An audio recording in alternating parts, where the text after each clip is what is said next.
오늘 주시는 하나의 말씀 보도록 하겠습니다. 사도행전 2장 14절에서 42절 말씀인데 14절에서 24절까지 36절에서 42절까지의 말씀을 제가 봉독하겠습니다. 베드로가 열한 사도와 함께 서서 소리를 높여 이르되 유대인들과 예루살렘에 사는 모든 사람들아, 이 일을 너희로 알게 할 것이니 내 말에 귀를 기울이라. 때가 제3시니 너희 생각과 같이 이 사람들이 취한 것이 아니라 이는 곧 선지자 요엘을 통하여 말씀하신 것이니 일렀을 때 하나님이 말씀하시기를 말세에 내가 내 영을 모든 육체에 부어주리니 너희의 자녀들은 예언할 것이요 너희의 젊은이들은 환상을 보고 너희의 늙은이들은 꿈을 꾸리라. 그때에 내가 내 영을 내 남종과 여종들에게 부어주리니 그들이 예언할 것이요 또 내가 위로 하늘에서는 기사를 아래로 땅에서는 징조를 베풀리니 곧 피와 불과 연기로다. 주의 크고 영화로운 날이 이르기 전에 해가 변하여 어두워지고 달이 변하여 피가 되리라. 누구든지 주의 이름을 부르는 자는 구원을 받으리라 하였느니라. 이스라엘 사람들아, 이 말을 들으라. 너희도 아는 바와 같이 하나님께서 나사렛 예수로 큰 권능과 기사와 표적을 너희 가운데서 베푸사 너희 앞에서 그를 증언하셨느니라. 그가 하나님께서 정하신 뜻과 미리 아신 대로 내준 바 되었거늘 너희가 법 없는 자들의 손을 빌려 못 박아 죽였으나 하나님께서 그를 사망의 고통에서 풀어 살리셨으니 이는 그가 사망에 매여 있을 수 없었습니다. 36절입니다.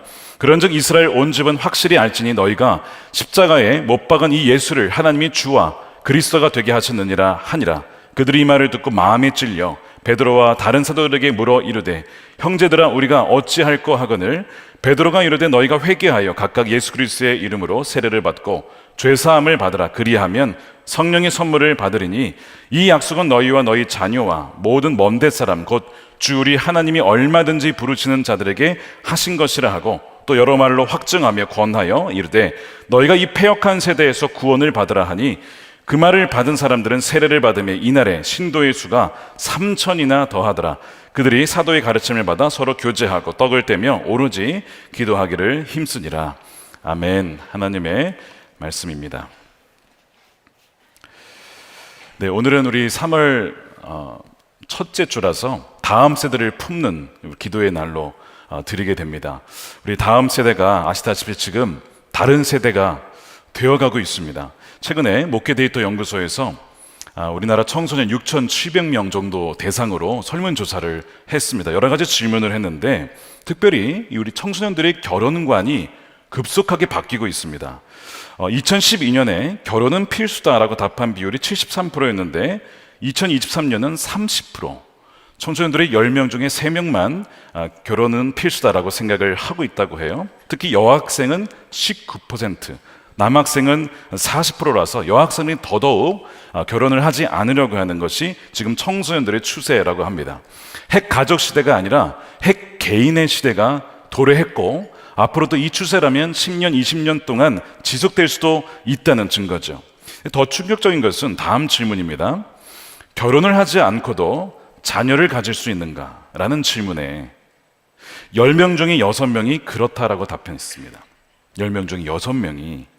왜 이렇게 답했을까? 또 다른 질문이 있었는데 남녀가 결혼을 하지 않더라도 함께 살 수 있는가? 동거에 대한 질문에 81%가 그렇다라고 답변을 했습니다. 즉 결혼하지 않고 동거할 수 있다. 그들이 미디어를 통해서, 영화를 통해서, 드라마를 통해서 배운 가치관, 이 결혼에 대한 가치관이 바로 그러했기 때문에 얼마든지 결혼을 하지 않고도 남자 여자가 일정 기간 마치 계약 관계를 맺고 살아갈 수 있다라고 하는 그 새로운, 어떻게 보면 세속적인 가치관을 그들이 받아들이면서 그것을 자신의 것으로 만들었기 때문에 그렇습니다. 청소년 크리스천은 좀 다르겠지요? 달라야 하지요? 과연 다를까요?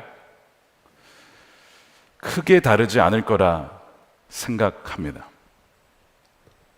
하나님이 창조하신 가정이라는 설계도를 무시하고 정말 이제는 하나님을 떠나서 자신의 마음대로 하고 싶은 대로 살아가는 세대가 되었죠. 다른 세대가 되어가고 있습니다. 왜 이렇게 되었을까? 사실 세대별로 이런 현상들은 계속 있어 왔습니다. 성경은 분명히 답하기를 이 세상, 이 세대가 부패했다, 타락했기 때문이라고 말씀을 하고 있습니다. 오늘 이 40절 후반부에 이런 말씀이 나와요. 또 여러 말로 확증하여 권하여 이르되 너희가 이 패역한 세대에서 구원을 받으라. 구원을 받으라고 분명히 명령형으로 말씀하고 있습니다. 이 패역하다는 것은 부패했다, 타락했다라는 의미를 가지고 있는데 원어적인 의미는 어떤 삐뚤어졌다 혹은 구부러졌다, 까다롭다 이런 의미를 갖고 있어요. 세례 요한이 와서 전한 메시지가 이거였습니다. 주의 길을 준비하라. 그의 오실 길을 곧게 하라. 그러니까 주님이 오시기 이전에 굽어진 사람들의 마음, 삐뚤어진 마음을 펴는 것이 주님이 오실 길을 예비하는 자들의 사명이라는 것입니다. 그러니까 이 굳게 하다, 삐뚤어졌다라고 하는 것은 하나님의 어떤 말씀과 하나님의 어떤 창조 질서에 대해서 삐뚤어진 마음으로 혹은 정반대의 마음으로 반응하며 살아가는 사람들의 마음을 돌이키게 하는 것, 이것이 다시 오실 주님을 그 길을 예비하는 세례 요한과 같은 사명을 감당하는 우리의 역할이어야 한다는 것이죠. 성경에 보면 계속해서 패역한 세대가 있어 왔음을 말씀하고 있습니다. 예를 들면 창세기 6장에 하나님의 아들들이 사람의 딸들의 아름다움을 보고 자기들이 좋아하는 모든 여자를 아내로 삼는지라. 이 구절을 가만 보면 뭐가 문제인가 싶어요. 아니 당연히 그러면 자기가 좋아하는 사람을 아내로 맞아야지, 그럼 부모님이 좋아하는 사람을 만나야 되냐? 그렇지 않잖아요. 그렇죠? 물론 부모님도 좋아하고 자기도 좋으면 좋지만 어찌됐든 본인이 결정하는 것이 맞죠. 근데 이것이 왜 문제가 되냐면 선택의 기준이 오로지 외적인 부분이요, 또한 하나님의 뜻을 묻기보다는 그냥 자기가 좋은 대로 선택하는 자기 중심적인 이 가치관이 문제가 있다는 거예요. 그래서 하나님께서 사람들의 그 마음의 중심이 항상 그럴 것을 보시고 홍수 심판을 결정을 하시는데, 그 이유가 5절에 이렇게 나옵니다. 여호와께서 사람의 죄악이 세상에 가득함과 그의 마음으로 생각하는 모든 계획이 항상 악할 뿐임을 보시고. 여기서 악하다는 것은 단지 부도덕하다라는 정도가 아니고 하나님의 마음, 즉 우리가 하나님의 형상대로 지음받아서 하나님을 대리해서 이 세상을 통치하고 다스리는 역할을 받았는데 거기에는 관심이 없다는 거예요. 하나님이 어떤 마음을 가지고 이 세상을 우리가 다스리기를 원하는지 마음이 거기에는 전혀 없고 그저 자기가 하고 싶은 대로, 내가 그냥 즐기고 싶은 대로 살아가는 그런 사람들이 되어버렸다. 항상 그렇게 되었다는 것입니다. 그 안타까운 마음을 보여주고 있는 것이죠. 그래서 이 세대가 부패한 세대다, 패역한 세대다라고 하는 거예요. 모세가 쓴 신명기에도 그런 비슷한 말씀이 나와요. 신명기 32장 4절에 그는 반석이시니 그가 하신 일이 완전합니다. 자, 하나님의 뜻이 완전한 것이고 그의 모든 길이 정의롭고 진실하고 거짓이 없으신 하나님이십니다. 근데 5절에 보시면 그들이 여호와를 향하여 악을 행하니 하나님의 자녀가 아니요 흠이 있고 삐뚤어진 세대다. 삐뚤어진 세대라고 분명히 말하고 있어요. 이건 분명히 그들이 병이 들었다는 것이죠. 마음에 뭔가 병이 들어서 하나님을 거부하는 것입니다.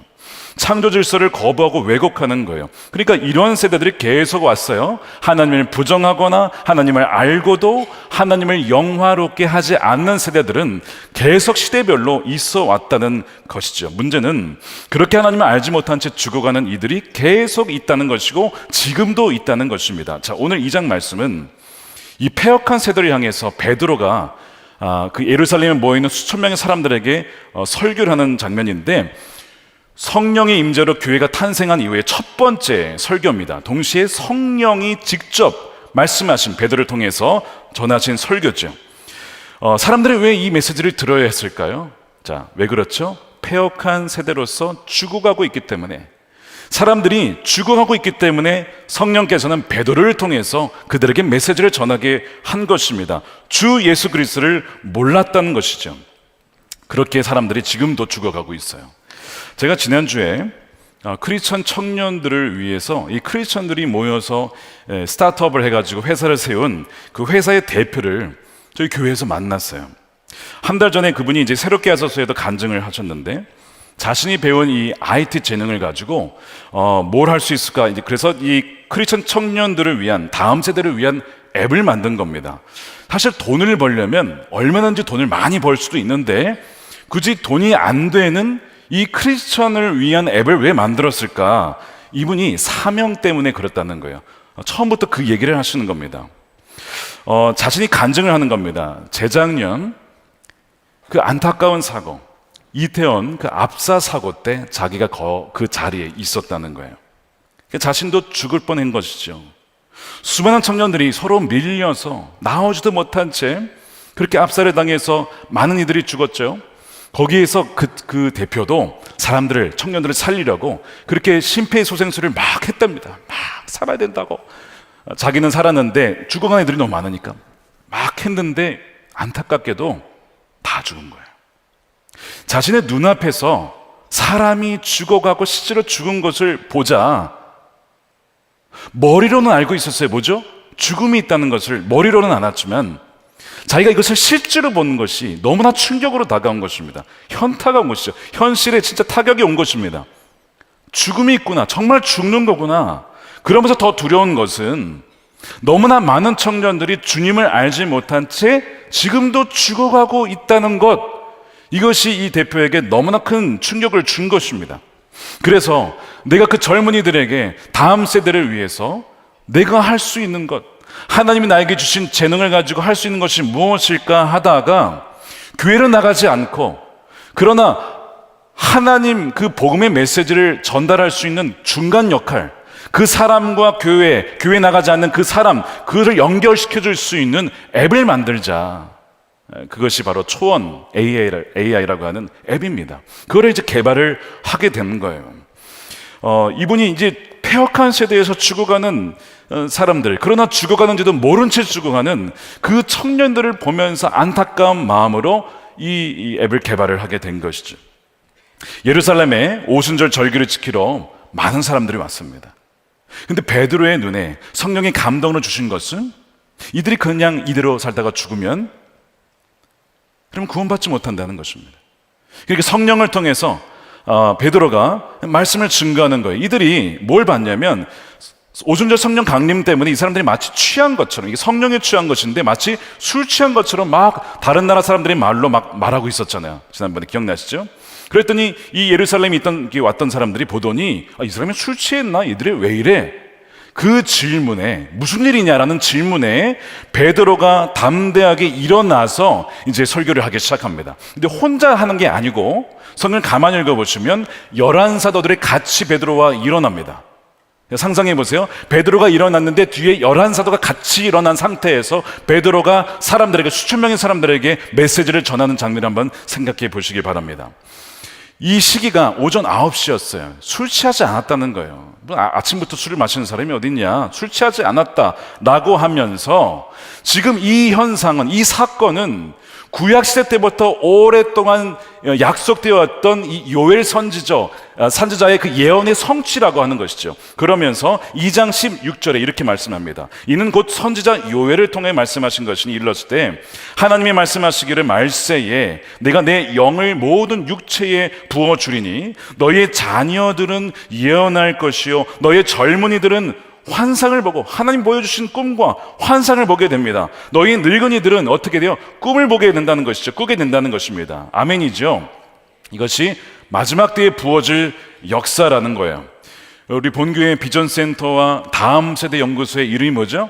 액츠 117입니다. 근데 액츠 117이 바로 2장 17절, 바로 이 구절을 말하는 거예요. 그러니까 어떤 비전이냐면 우리의 다음 세대들이 바로 예언, 즉 하나님의 놀라운 일들을, 벌어질 일들을 말씀으로 선포하고 지금 이 세대에게 하나님이 주신 말씀이 무엇인지를 전달할 수 있는 그런 예언자적인 자녀들로 자라나기를 원하는 마음으로 그렇게 이름을 지은 것이죠. 그래서 이 성령의 임재와 충만을 통해 자녀들은 예언하고 젊은이들은 그 환상을 보고 또한 어르신들은 그 나이에도 마치 갈렙처럼 꿈을 꾸는 그런 것이 이런 믿는 이들에게 또한 교회 가운데 부어질 줄로 믿습니다. 이것이 이미 예언이 요엘서에 있었다는 것이고 이 오순절 성령 강림은 그 오랜 예언의 성취다라고 하는 거예요. 그래서 하나님의 나라가 새로운 시대, 바로 하나님 나라의 새로운 시대가 도래할 것이라는 그 예언적인 약속의 성취가 된 것이다 라는 것이죠. 하나님 나라에서 왕은 바로 우리 주님이시죠. 하나님이십니다. 그분이 통치자가 되는 거예요. 그런데 마귀가 하나님께 반역을 했고, 또한 마귀가 반란군들을, 자기의 졸개들을 꾸며가지고 이 세상에 반역을 해서 바로 가담을 하게 해서 왕에게 반역을 하고 이 세상을 지금 통치하고 있어요. 그렇지만 이 세상은 마귀와 무리들의 반란으로 누가 점령하고 있습니까? 반란군들이 점령한 상태예요. 그래서 왜 이 세상에 분열이 있는가? 갈등이 있는가? 왜 싸움이 있고 심지어 전쟁이 있는가? 바로 그것이 마귀의 짓이라는 것입니다. 사람과 사람 사이, 나라와 나라 사이를 그렇게 파괴시키려는 것이 바로 반란군들이 하는 것이죠. 누가 가정에 대한 창조 질서와 그 화목을 깨트리려 합니까? 그게 마귀가 하는 짓입니다.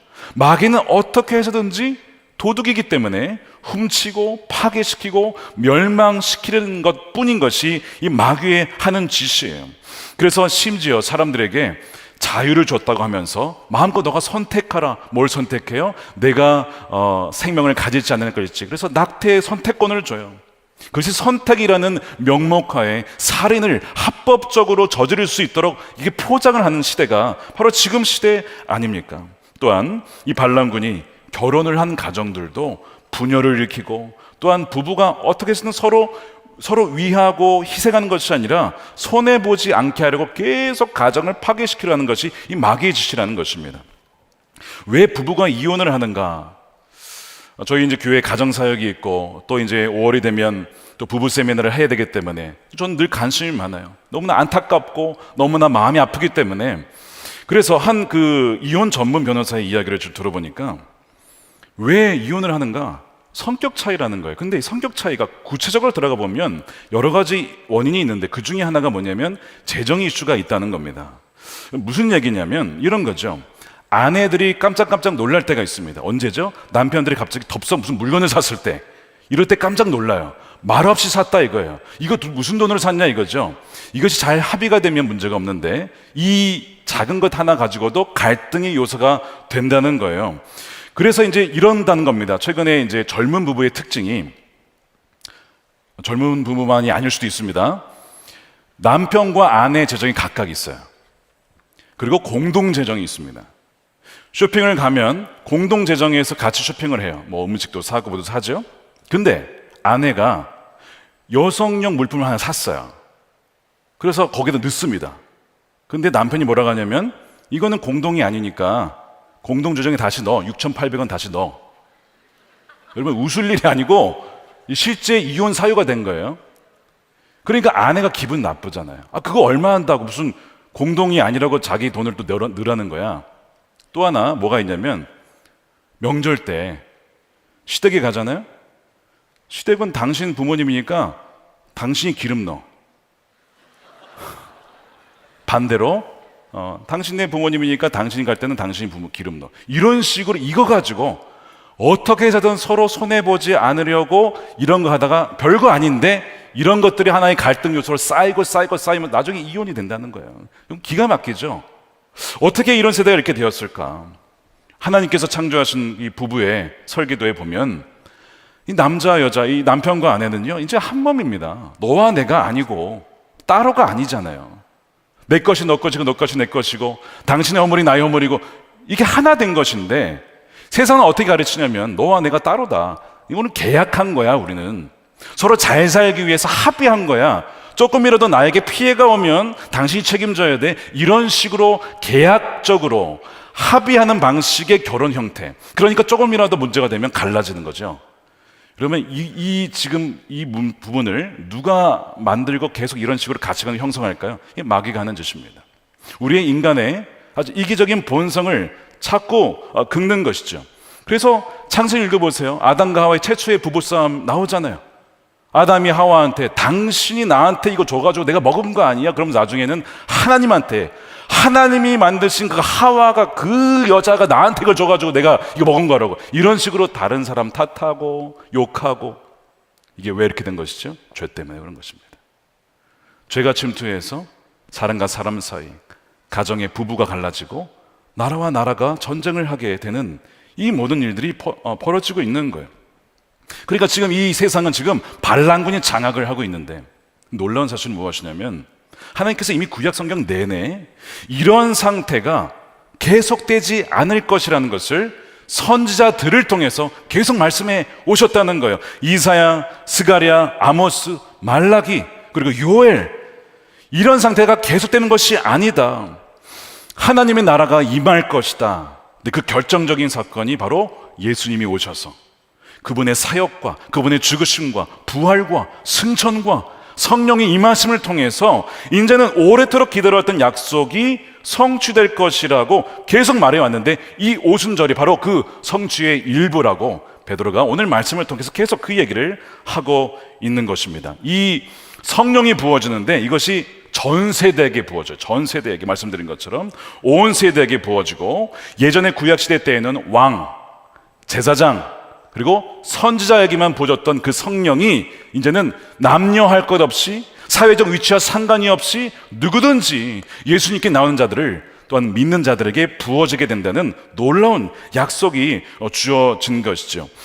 또한 베드로가 계속해서 이 오순절 사건이 끝이 아니라 정말 마지막 끝이 오는데, 이때는 심판이 있다는 거예요. 그러므로 이 심판이 이르기 전에 정말 내가 그 나라의 백성이 되었는가, 그 백성으로 살아가는가, 왕이신 주님과 동행하며 살아가는가를 점검해야 된다고 경고하고 있어요. 자, 19절 말씀인데, 내가 위로 하늘에서는 기사를 아래로, 땅에서는 징조를 베풀리니 곧 피와 불과 연기로다. 주의 크고 영화로운 날이 이르기 전에 너희가 구원을 받아야 된다라고 말씀하고 있어요. 자, 우리는 심판에 준비가 되어 있나요? 여러분은 그 날을 바로 내일이 온다면, 오늘 밤이 그날이라면 여러분 준비가 되어 있습니까? 주님의 그 앞에 설 준비가 되어 있습니까? 이태원에서 그 대표가 본 것은 젊은 세대들이 전혀 준비가 안 되어 있었다라고 하는 것을 보게 된 것이죠. 그래서 수많은 청년들이 눈앞에 보이는 것만 보다가 그냥 이 세상이 전부인 줄 알고 살다가 많이 죽어가고 있다는 거예요. 마찬가지로 베드로는 지금 주의 크고 그 두려운 날이 임하게 되면 지금 이 예루살렘에 있는 대다수의 사람들은 그 심판을 피할 수가 없다 라고 하면서 그 안타까운 심정으로 말씀을 전하고 있는데, 왜 이들이 심판을 피할 수 없을까요? 자, 이제 이게 핵심으로 들어가는 부분이에요. 왜 이들이 심판을 피할 수 없느냐? 그들이 예수님을 죽였기 때문입니다. 자, 이것이 23절이에요. 함께 읽어보겠습니다. 시작. 그가 하나님께서 정하신 뜻과 미리 하신 대로 내준 바 되었거늘 너희가 법 없는 자들의 손을 빌려 못 박아 죽였으나. 그들이 죽인 나사렛 예수가 누구였는 줄 너희들은 아느냐? 너희들은 그분이 누군지 알고 죽였느냐? 베드로는 그 나사렛 예수가 누구시며 어떤 일을 하셨고 어떻게 되었는지를 전하는데, 이것이 복음의 핵심이 담겨 있어요. 먼저는요, 예수님의 사역을 얘기를 합니다. 무슨 일을 행하셨는가? 그분이 22절에 이스라엘 사람들아 들어라. 너희도 아는 바와 같이 하나님께서 나사렛 예수로 큰 권능과 기사와 표적을 너희 가운데 베푸사 너희 앞에서 하나님을 증언했다. 그분은 하나님을 증언했고 하나님의 권능을 행한 자들이다. 분이시다. 예수님께서는 하나님의 권능이 있었죠. 마귀와 마귀의 일을 멸하실 수 있는 권세를 가진 분이었습니다. 지금도 여러분, 귀신 들린 자가 하나님의 권능으로 나음을 입는 걸 믿으십니까? 여러분, 지금도 있는 일이에요. 지금도 이 악한 영에 시달리고 지금도 귀신이 들렸다가 성령의 권능으로 나음을 입는 이들이 얼마나 많은지 몰라요. 우리가 오늘 이 저녁에도 혹시 마귀가 왔다가도 떠나가는 역사가 있게 될 줄 믿습니다. 그 권능이 주님께 있었다는 것이죠. 그래서 보지 못한 자들이 보게 되고 걷지 못한 자들이 또한 걷게 되고 병든 자들이 치유되는 그 능력을 예수님이 행하셨는데, 예수님이 곧 하나님이셨기 때문이다. 그걸 얘기하고요. 두 번째는 예수님이 죽으심과 부활을 얘기해요. 사람들이 그분은 못 박아 죽였는데 그분은 사망에 매여 있을 수 없었다. 사망에 매여 있는 것이 아니라 예수님은 사망에게 사망을 선고하셨다는 것이죠. 그것이 24절입니다. 하나님께서 그를 사망의 고통에서 풀어 살리셨으니 이는 그가 사망에 매여 있을 수 없었음이라. 이 예수를 하나님이 살리신지라 우리가 다 이 일의 증인이로다. 이 지금 사도들이 다 그것을 봤어요. 부활의 증인입니다. 뭘 봤냐면 먼저 빈 무덤을 봤어요. 베드로와 요한이 봤죠. 그 다음에 이 사도들은 예수님이 부활하셔서 자기와 함께 40일간 있었던 그 주님을 직접 경험했습니다. 만져보았습니다. 눈으로 보았습니다. 증인들입니다. 그래서 어떤 이들은요, 야, 이게 지금 부활하신 게 아닌데 이 제자들의 그 주님을 향한 사랑이 너무 커서 마치 주님이 살아난 것처럼 착각하고 부활했다라고 말하는 거 아니냐 라고 묻는 분들이 있습니다. 그렇게 묻는 다음 세대와 청년들도 있습니다. 가능성 있는 질문이죠. 충분히 그럴 수도 있겠죠. 근데 부활이 사실이 아니라면 생각해 보세요. 일어나지도 않은 거짓 사실에 여러분 목숨 걸 수 있겠습니까? 여러분, 이 제자들이, 이 사도들이 부활을 증거하여 얻은 것은요, 뭐였죠? 비난, 추방, 순교 이외에는 없었습니다. 이들은 다 순교했어요. 무엇을 위해서? 부활하신 주님을 증거하다가. 거짓을 위해서 자기가 죽겠다고요?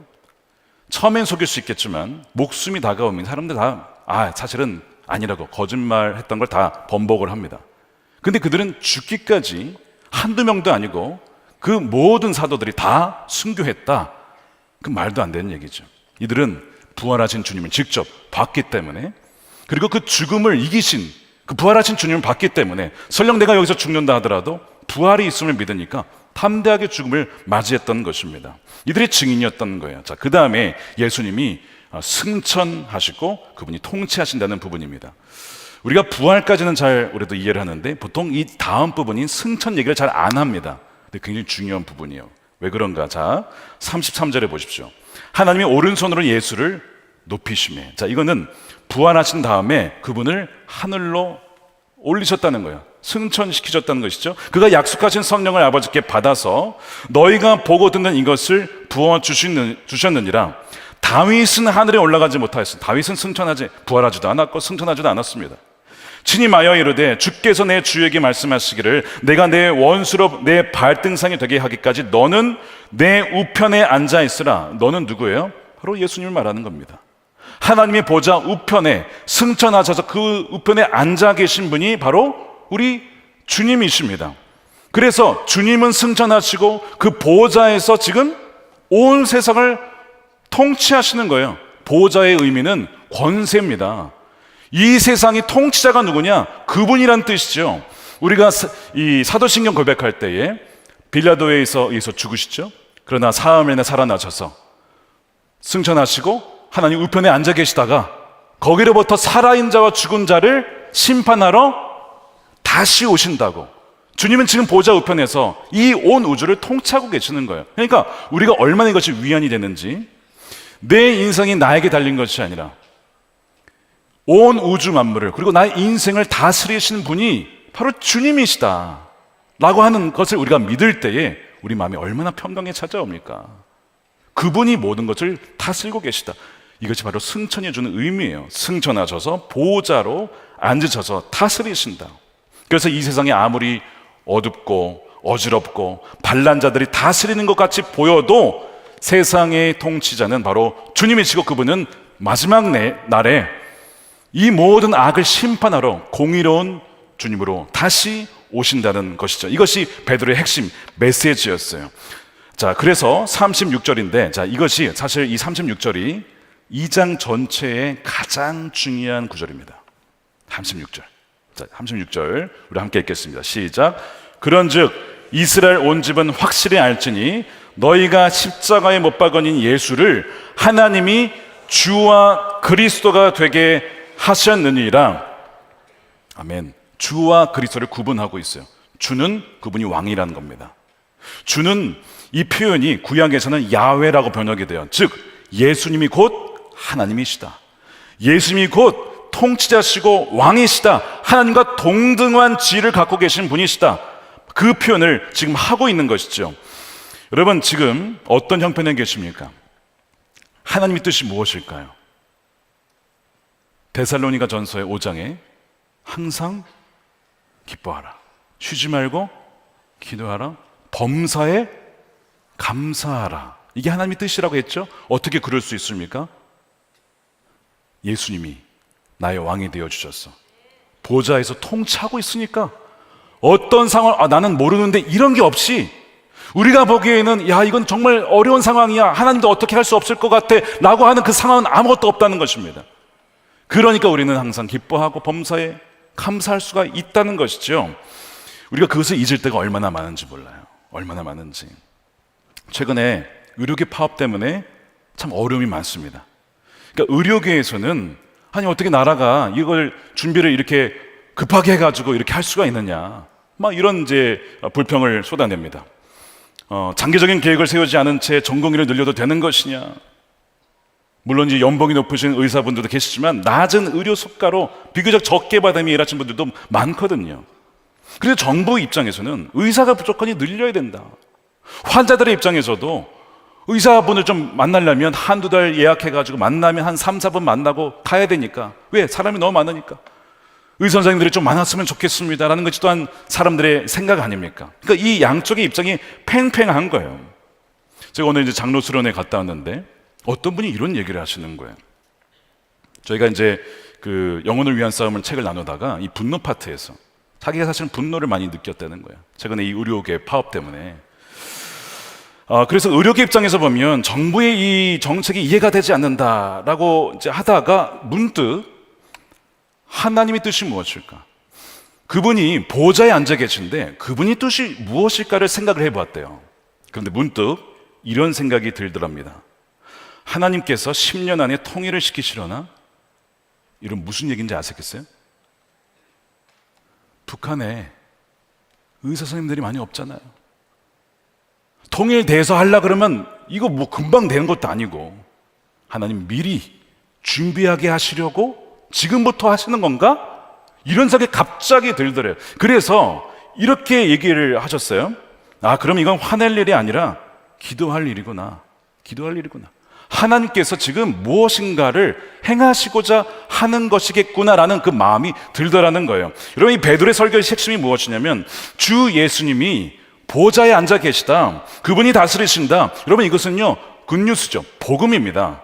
내 자신만 믿었던 인생들에게 이것은 복음인 것이죠. 그래서 그 왕이신 주님께 순종함으로 그 믿음으로 반응할 때에 구원을 받게 되는 것이죠. 머리로만이 아니라 왕이신 주님께 순종의 믿음으로 반응할 때 바로 그 사람들은 구원을 얻게 되는 거예요. 반면에 순종으로 나아가는 믿음이 아니면 구원을 받지 못하는 것이죠.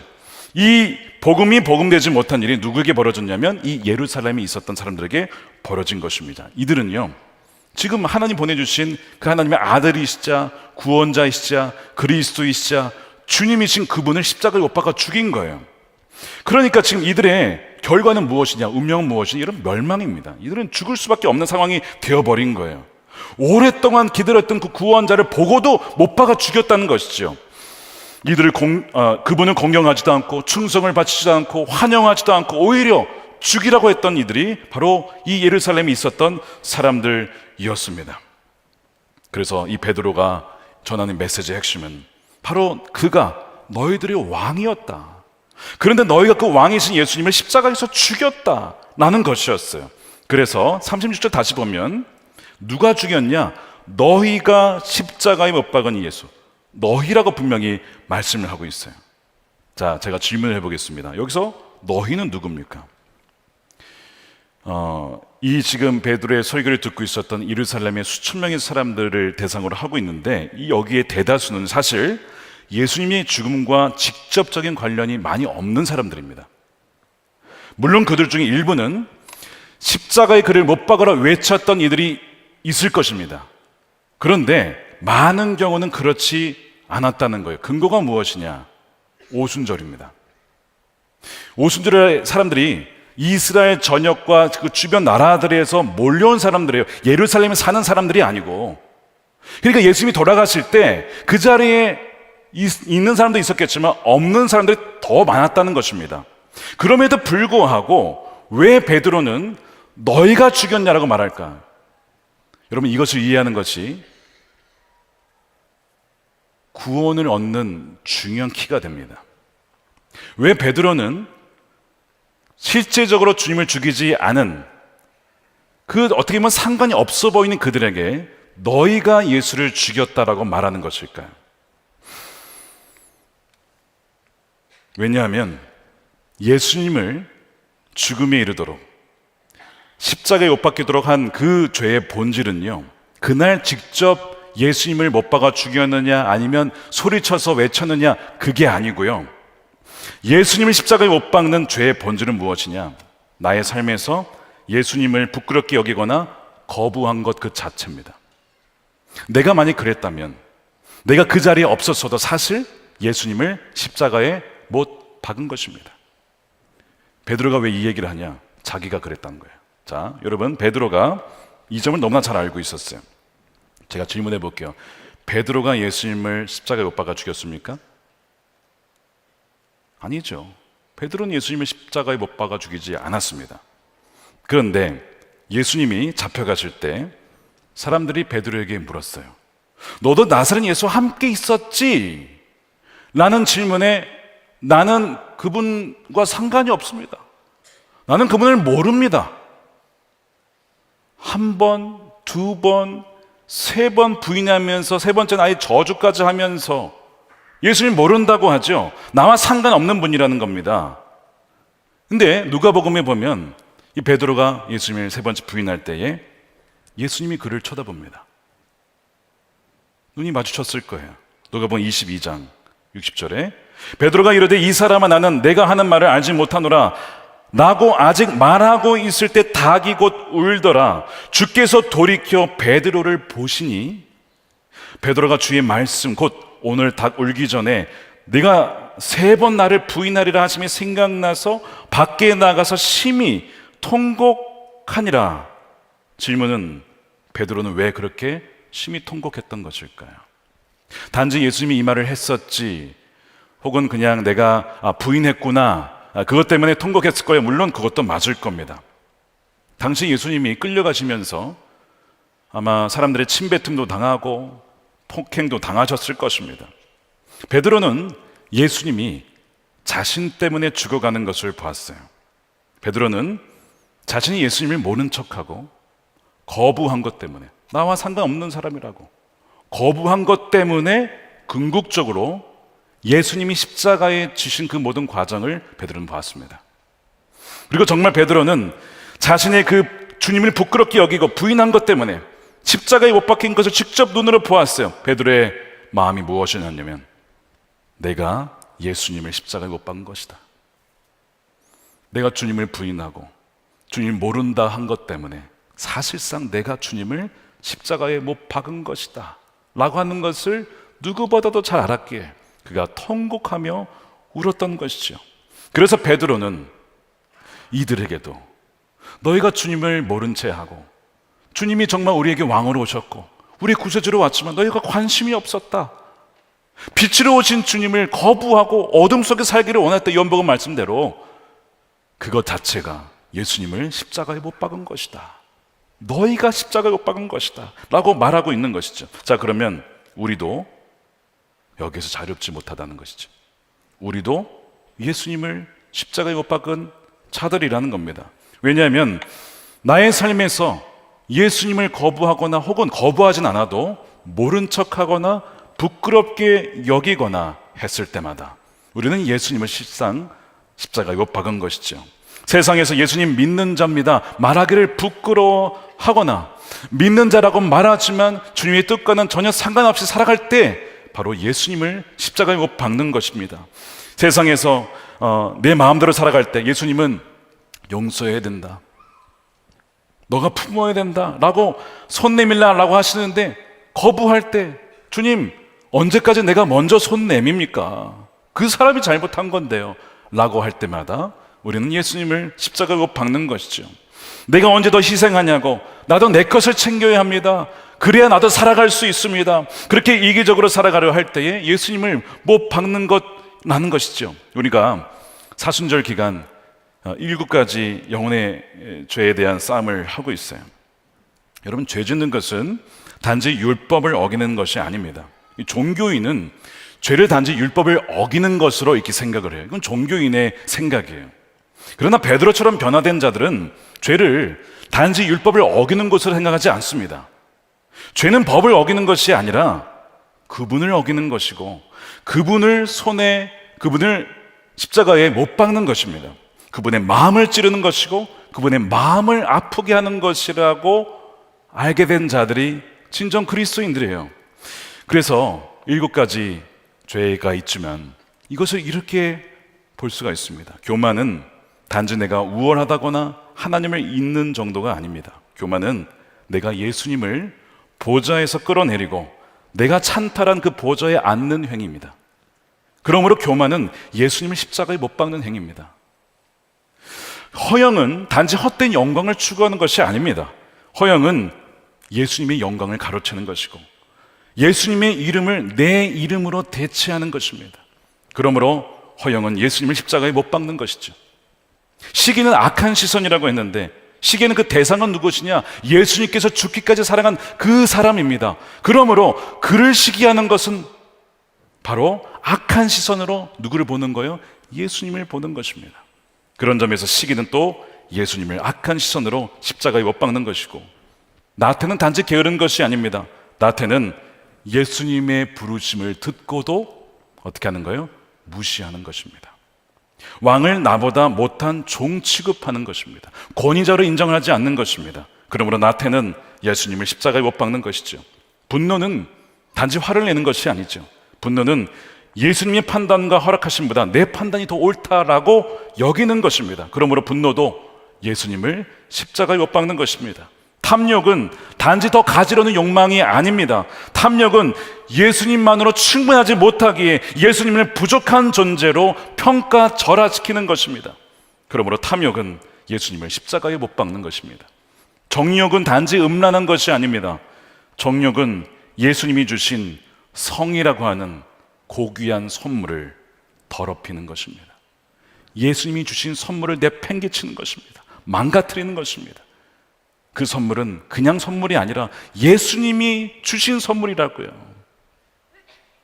그러므로 여러분, 정욕은 예수님을 십자가에 못 박는 것이죠. 여러분, 우리가 예수님을 십자가에 못 박은 것입니다. 우리가 예수님 십자가에 못 박은 거예요. 여러분, 마음이 찔리십니까? 혹시 아프십니까? 애통하는 마음이 드십니까?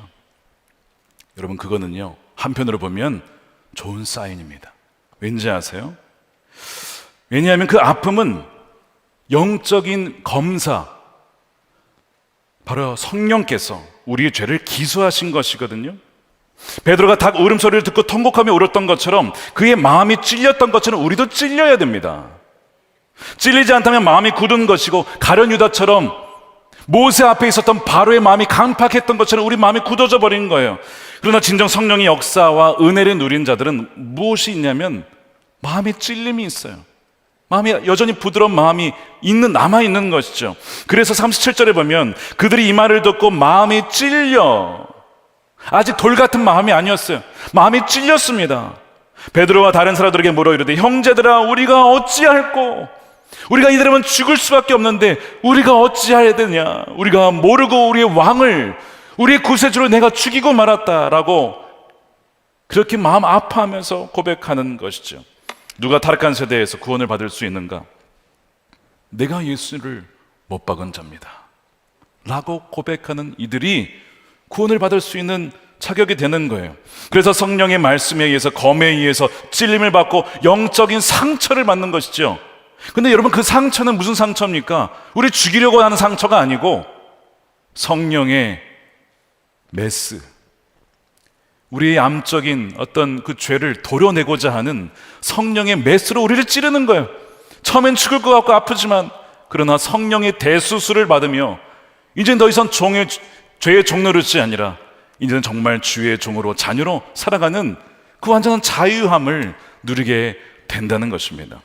그러므로 우리가 어찌할꼬? 이 처절한 절망을 경험한 이들이 오히려 소망이 있게 되는 것입니다. 이들이 살 수 있는 길은 딱 하나요, 회개하고 죄사함 받는 것입니다. 오늘 38절 보겠습니다. 베드로가 이르되, 너희가 회개하여 각각 예수 그리스도의 이름으로 세례를 받고 죄사함을 받으라. 그러면 성령을 선물로 받을 것이다. 이 약속은 너희와 너희 자녀와 다음 세대들에게 주신 약속입니다. 모든 먼 데 사람, 곧 우리 하나님이 얼마든지 부르시는 자들에게 하신 것이라 하고, 40절 우리 함께 읽겠습니다. 또 여러 말로 확증하여 권하여 이르되, 너희가 이 패역한 세대에서 구원을 받으라, 건짐을 받으라 라고 말씀한 거예요. 이날 사람들이 회개해서요 3,000명이 회심합니다. 3,000명이. 여러분 그거 아십니까? 최근에 인도에 갈보리 템플 교회라는 교회가 있는데 한 달에 새신자가 3,000명씩 온답니다. 회심의 역사가 계속 일어나고 있는 거예요. 수십만 명이 예배를 해요. 거기서 인도에서, 그 핍박이 심한 인도에서. 제가 지난번 말씀드렸죠. 지금 마지막 때에는요 성령의 강력한 역사와 동시에 죄악의 강력한 역사가 동시에 일어난다고. 여러분 어느 흐름에 있고 싶으세요? 당연히 성령의 역사죠. 성령의 역사 가운데 있게 되기를 축복합니다. 지금 인도에 그렇게 수천 명이 매달 변화되고 있다는 거예요. 그러니까 초대교회의 이 한 번에 3,000명의 회심이 얼마든지 가능하다는 얘기죠. 구원의 약속이요 이미 이 다음 세대에게도 다 주어졌어요. 여러분 회개라는 것은 다시는 예전처럼 살지 않겠다, 완전히 돌이키는 것입니다. 과거의 삶에서 이제는 예수님을 바라보고 동행하는 삶을 살겠다는 것이죠. 그리고 세례는 죽는 거예요. 옛사람이 이미 십자가에서 죽었음을 선포하고 옛사람을 완전히 장사시키는 것입니다. 이것이 세례입니다. 그래서 이제는 죄의 종로를 타지 아니하고 주님께 순종하여 살아가는 삶을 살아가게 된다는 것이죠. 그들에게는 죄사함이 부어지는데 주님이 다시는 기억도 안 하십니다. 십자가에서 우리의 모든 죄를 사하셔서 죄를 기억하지도 않으신다. 주홍같이 붉은 죄가 있느냐? 내가 흰 양털같이 희게 하리라. 우리 죄를 완전히 사해 주신다는 약속을 주시면서 성령을 주셔서 이제는 죄를 이길 수 있는 힘을 우리에게 주신다는 것입니다. 이것이 우리에게 있는 줄로 믿습니다. 그래서 성령을 받은 이들의 특징이 있어요. 아까 종교인들은 죄를 지으면 내가 율법을 어겼구나, 말씀을 어겼구나 이렇게 생각합니다. 그러나 성령이 임하여서 주님이 우리 안에 계신 자들은 어떻게 반응하냐면 죄를 짓는 것이, 우리가 때로는 우리도 넘어질 때가 있잖아요. 그때 내가 어겼구나 이게 아니고 내가 주의 마음을 아프게 하였다, 내가 성령을 근심케 하였다, 주님 나를 불쌍히 여겨주십시오. 관계적으로 생각하는 거예요. 관계적으로. 그러니까 여러분 관계적으로 하게 되면요 여러분 죄를 짓고 싶어도 짓기가 어려워지는 거예요. 주님이 얼마나 슬퍼할지 알고 내가 이것을 하게 되면 주님을 다시 십자가에 못 박는 것 같은 그것을 어떻게 할 수 있겠냐고요. 그러니까 점점 죄를 짓기가 더 어려워지는 거죠. 어떻게 하면 주님을 더 기쁘시게 할 수 있을까? 어떻게 주님의 뜻대로 살아갈 수 있을까? 그것이 성령의 소원이 되는 것이죠. 그렇게 변하게 되는 거예요.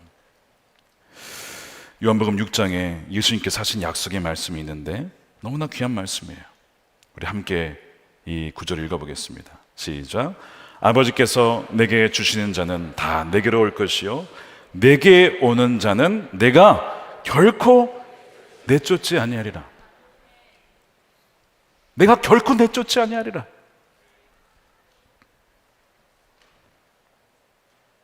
주여 저는 큰 죄인입니다. 내가 결코 내쫓지 않을 것이다. 주님, 저는 그동안 주님을 욕해왔습니다. 내가 결코 내쫓지 않을 것이다. 주님, 저는 오랜 세월 죄인으로 살았습니다. 이제는 여든이 다 되어갑니다. 그래도 저를 받아주실 겁니까? 내게 오는 자는 결코 내쫓지 않을 것이다. 주님, 저는 간음을 행했습니다. 음행을 저질렀습니다.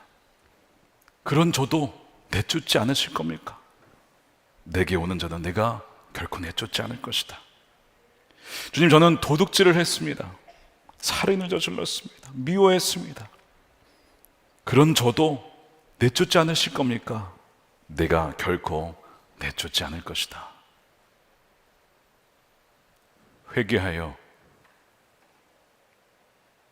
죄사함을 받는 이들에게 주님께서는 내가 결코 내쫓지 않을 거야 약속해 주시는 거예요. 여러분들이 과거에 어떻게 살았든, 어떤 범죄를 저질렀든, 어떻게 주님을 못 박았든, 여러분들이 그 모든 죄를 회개만 하신다면 주님 지금도 여러분들을 받아주신다는 것입니다. 마음이 찔리셨습니까? 회개하고 주께 돌아오십시오. 예수님이 내게 온 자를 결코 내쫓지 아니하리라. 그리하여서 주님은 우리가 패역한 세대에서 죽는 것을 결코 원치 않으십니다. 주님은 우리가 죽기로 나와 누구보다도 살기를 원하시는 분이 바로 주님이십니다. 오늘 이 타락한 세대에서 구원을 받는 여러분과 여러분의 가정과 다음 세대와 우리 온 교회가 되기를 주님의 이름으로 축원드립니다. 우리 함께 찬양할 텐데요, 내가 예수를 못 박았습니다라는 찬양이 있습니다. 아마 모르시는 분들이 계실 것 같아서 우리 찬양팀이 먼저 우리 1절을 부를 때에 우리 가사를 들으시면서 내가 주님을 못 박았습니다, 내가 바로 그 당사자입니다 라고 고백하시면서 들으시고, 두 번째 다시 할 때 우리 함께 우리 찬양을 부르도록 하겠습니다.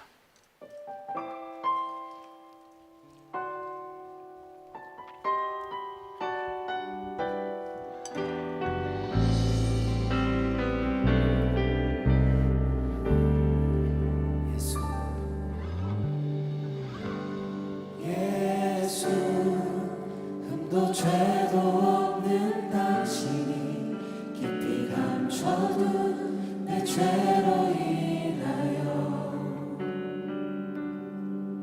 하나님의 어린 양 속죄의 제물 되어 저주받은 나무에 달리셨네.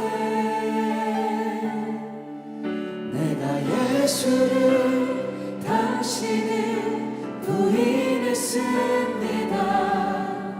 내가 예수를 당신을 못 박았습니다.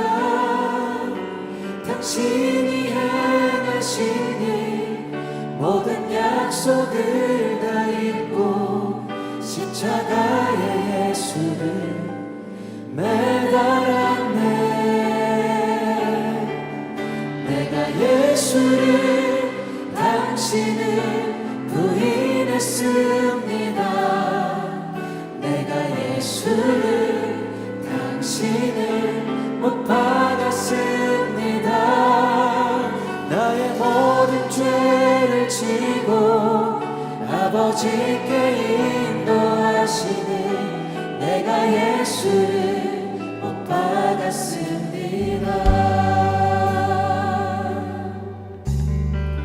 예수 흠도 죄도 찬양합니다.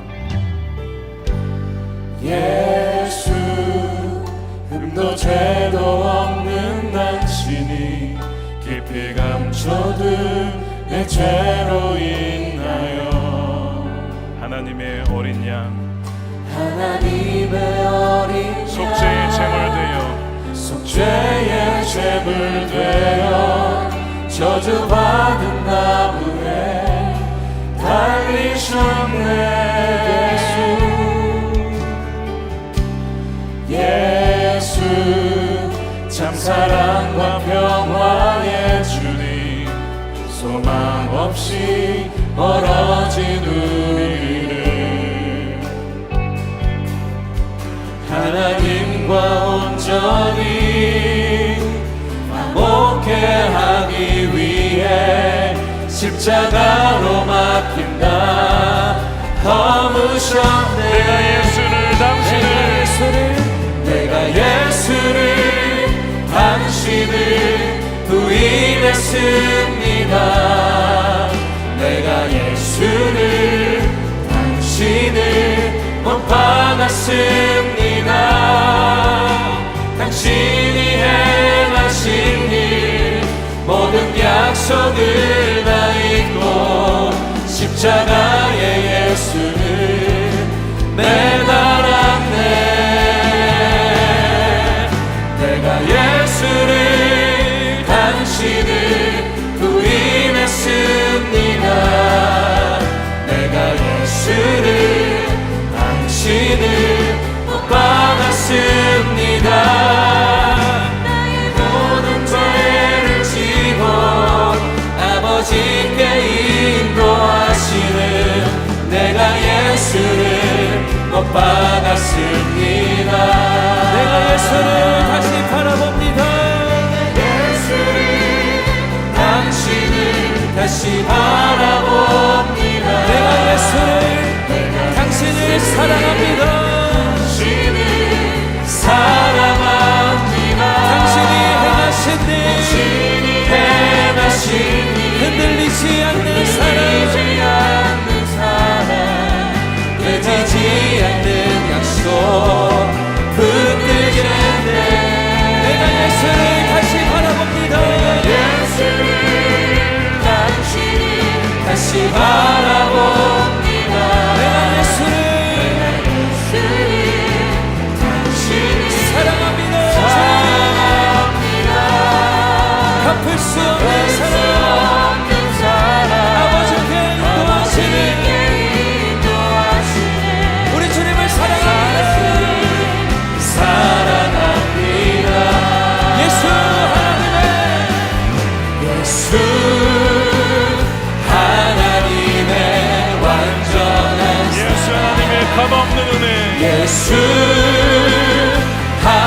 예수 하나님의 값없는 은혜 예수 하나님의 놀라운 지혜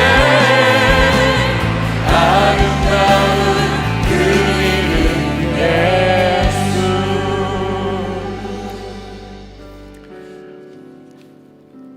시간 기도하겠습니다.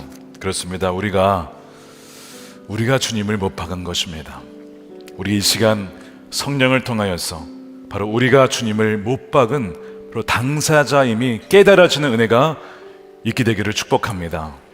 다른 사람이 아니라 그 당시 로마 사람들이 빌라도가 죽인 것만이 아니고 사실 우리가 주님을 부인하고 주님을 거부하고 내 삶에서 주님을 부끄러워하고 내 마음대로 행하고 내가 하고 싶은 대로 행할 때마다 사실은 우리가 주님을 못 박은 것입니다. 여러분, 예루살렘에 있었던 사람들은 다 하나님을 믿기 때문에 그 자리에 온 것입니다. 왜요? 오순절 절기를 지키러 왔으니까. 그들은 하나님을 아는 자들이라고 했어요. 믿는 자들입니다. 신실한 자들이에요. 그런데 예수님을 모른 척했습니다. 무시했습니다. 그를 십자가에 사실상 못 박은 거예요. 여러분, 그렇다면 우리도 마찬가지입니다. 우리도 하나님을 믿는다고 예수님을 사랑한다고는 하지만 우리가 얼마나 수많은 죄로 말미암아 주의 마음을 아프게 하고 성령을 근심케 하는지, 주님 다른 사람이 아니라 우리가 바로 주님을 십자가에 못 박았습니다. 주님, 이 모든 죄악을 이 시간 우리가 회개할 때에 주의 보혈로 깨끗이 덮어 주시옵소서. 용서하여 주시옵소서. 또한 죄를 이기며 살아가게 하여 주시옵소서. 완전한 죄사함의 은혜와 주의 사랑 안에 그 완전한 사랑 가운데 온전한 은혜 가운데 살아가게 하여 주시옵소서. 우리 주여 한번 외치고 기도하겠습니다. 주여, 그렇습니다. 우리가 바로 주님을 십자가에 못 박은 자들, 바로 우리 입술로 우리 마음으로 주님을 다시 한번 십자가에 못 박고 말았습니다. 우리가 그 자리에서 주님을 죽이라고 외쳤습니다.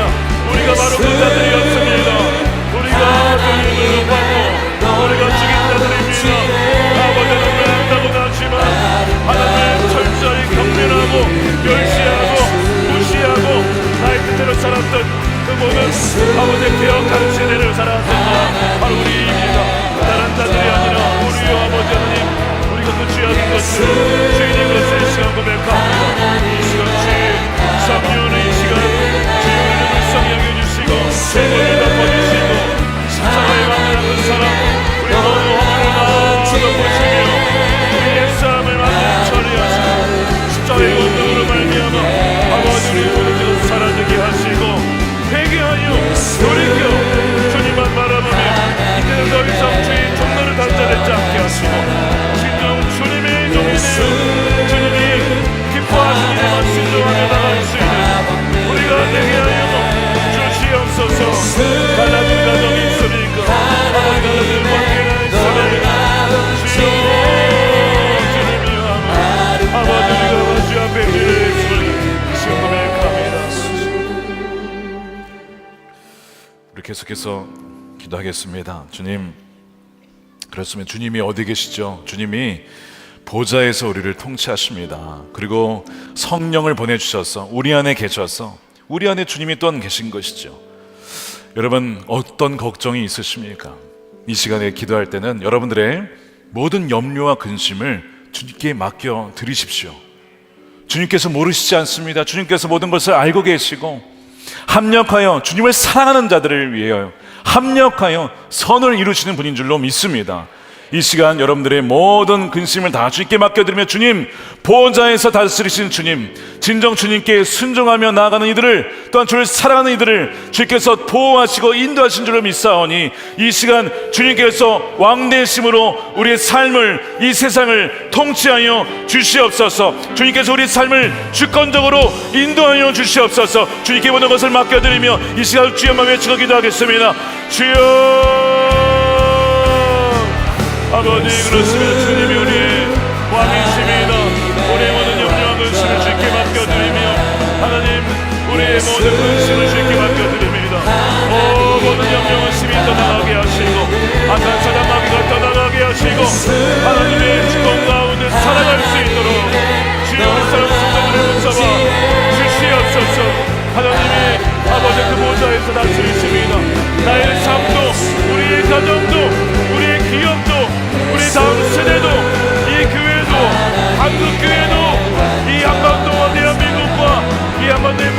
여기 다 하나님의 손 안에 있습니다.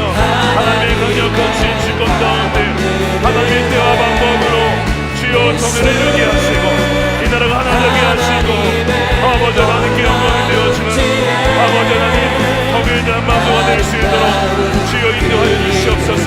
주여 내 갈라진 가정들을 위해서 기도합니다. 주여 깨어진 가정, 상처 입은 가정 예수 예수 그리스도의 보혈로 덮어주시옵소서. 악한 사단에게 다 떠나가게 하소서. 아버지 하나님 주의 성령으로 이 시간 충만하게 임하소서. 충만하게 은혜를 임하여 주시옵소서. 할렐루야. 주여 아픔과 상처가 치유되게 하소서. 주 예수 그리스도의 보혈을 아버지 덮어주시옵소서. 성령의 기름을 부어주시옵소서. 하나님의 주여 감사합니다. 하나님 주의 놀라운 역사를 기대하며 나아갑니다. 산소만 계신 주님 부활의 영광을 드러내신 아버지 하나님 우리 가운데 하나님의 영광을 드러내소서. 하나님의 사랑의 주를 드러내소서. 오 주님 찬양합니다. 감사합니다. 하나님의 성령으로 충만한 이 백성들로 이 시간 불러 임하여 주시고 바람으로 역사하여 주시옵소서. 하나님의 영광을 시 올려드립니다. 오 하나님의 성령을 안도하옵소서. 모든 하나님과 영광이 되는 삶을 살아가게 하여 주시옵소서. 성령을 기쁘시게 하며 성령을 소멸치 아니하며 근심케 하지 아니하며 살아가는 하나님의 백성들이 되게 하여 주옵소서.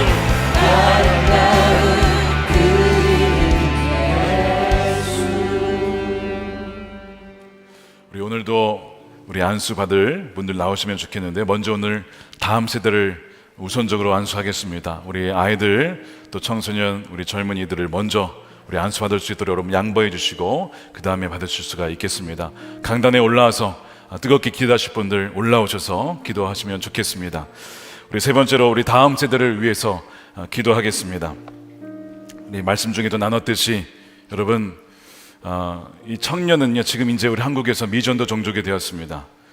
적게 잡으면 3%, 많이 잡아야 7% 정도라고 합니다. 정말 이제는 정말 다른 세대가 되어가고 있고 우리 청소년들의 가치관이 이제는 우리 어른 세대의 가치관과 너무나 다른 세대가 되어가고 있습니다. 그러나 아직 늦은 것이 아닙니다. 하나님께서는 사무엘과 같이 또한 다윗과 같이 하나님의 신실한 자들, 특별히 등불과 같은 이들을 세우셔서 그 세대를 또한 일으키십니다. 하나님께서 여호수아 세대, 사무엘의 세대, 다윗의 세대를 일으키실 줄로 믿습니다. 하나님께서 우리의 다음 세대를 이미 보내주셨습니다. 하나님께서 일하실 때에는 숫자의 많음으로 일하지 아니하고 적더라도 그들이 바로 또한 이 세대를 깨우게 될 것입니다. 이 시간 기도하실 때 주님 타락하고 패역한 다음 세대와 청년 세대를 구원하여 주옵소서. 굳은 마음을 주여 성령으로 녹여주시고 부드러운 마음을 주시고 구원받게 하여 주셔서 주의 오실 길을 세례 요한과 같이 예배하며 그 길을 밝히는 하나님의 군대가 되게 하여 주시옵소서. 우리 두 손 들고 다음 세대를 축복하면서 우리 주여 세 번 외치고 기도하겠습니다. 주여 주여